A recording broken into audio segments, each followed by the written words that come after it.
guys, it's me again, Gorang27 TV. Last glimpse to guys kung saan ako nakatira guys. Ito yung lahat guys, yung sa church guys, 'di ba? Ito. Kasi diyan ako galing guys, oh. Tapos ginawaan ng ano 'yan, anong tawag niyan?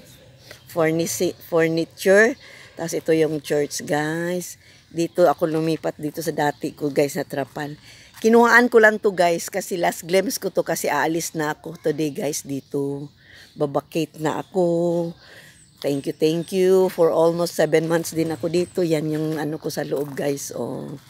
Ayan, wala nang gamit kasi dahan-dahan ang kinuha ko guys. Hinakot ko na at nilipat ko na.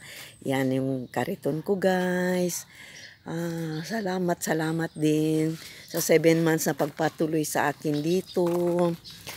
Kahit papaano, ang dami kong natutunan. May magandang pangyayari, may hindi magandang pangyayari. Sa totoo lang.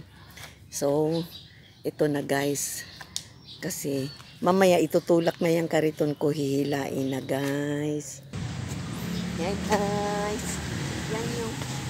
Hi guys, good morning. Vlog ko lang to guys for last glimpse dito sa... Saan ako nakatira guys, ang aga pa guys, nagpa-foggy pa. Kasi alis na ako dito guys.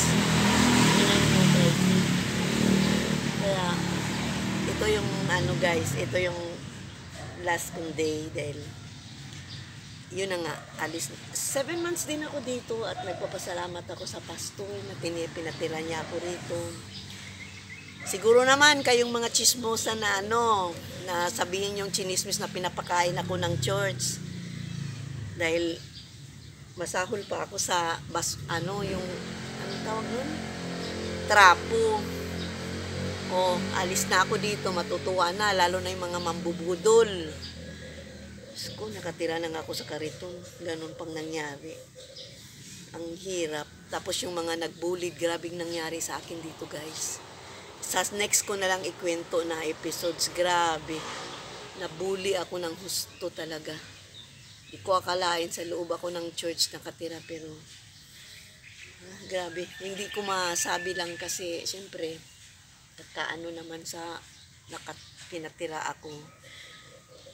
Kahit pa paano mabait naman din si pastor. Kaya pasalamat ako sa kanya dahil sa kabaitan niyang ano ako dito. Tsaka,